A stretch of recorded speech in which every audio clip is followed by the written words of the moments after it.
For most of us, Rolls-Royce means one thing alone: cars. But the company that once founded the iconic motoring brand isn't involved in making cars anymore.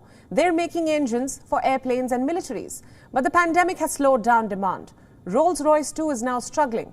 So they've now struck a deal to sell a Norwegian subsidiary. But Norway's government has a problem with the buyer. Our next report tells you why. A 20th century icon of British motoring, an asset sale mired in security concerns, and a Cold War-era Arctic rivalry renewed. It has all the makings of a blockbuster. Many of you know Rolls-Royce as motoring decadence.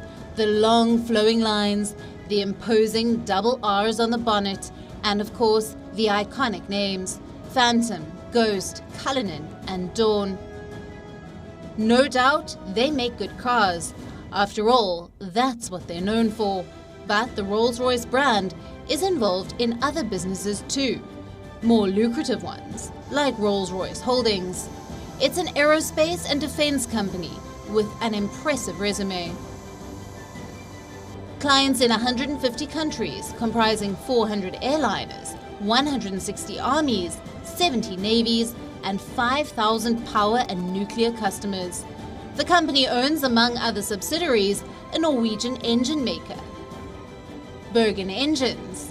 Rolls-Royce wants to sell the company.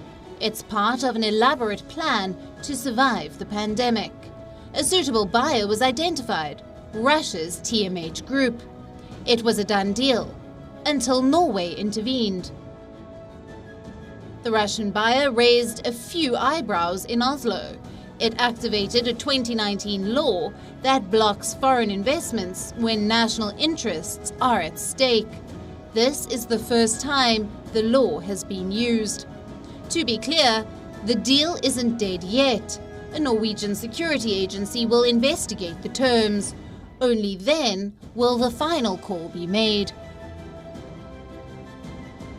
TMH is hopeful of a positive solution. But what explains Norway's aversion in the first place? Bergen is a key NATO supplier. The Norwegian Navy, in fact, uses its engines. So if the deal goes through, it would create a Russian-owned NATO supplier, a strategic nightmare for the alliance. After all, buying bullets from your enemy isn't a good war plan. Rolls-Royce has promised to cooperate with the probe. It says the government has been notified about the deal before talks began. The company was banking on this sale to revive its fortunes. But with all this uncertainty, Rolls-Royce shares fell 2.3% on Tuesday. It pulled down the entire British market along with it. The deal also threatens to be a new flashpoint in the Arctic. Norway was on the front lines of the Cold War, a NATO member and a Soviet neighbor at the same time.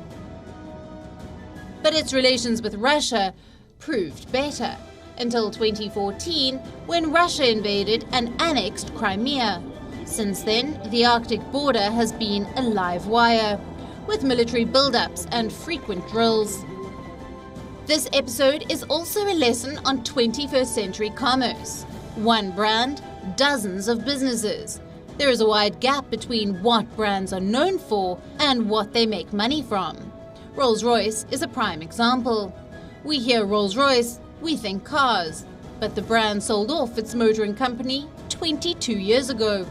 If you want a real Rolls-Royce, think bigger than cars. Think jumbo-sized. Think Boeing 777s and Airbus A330s. Bureau Report, WION World is One. WION World is One is now available in your country. Download the app now and get all the news updates on the move.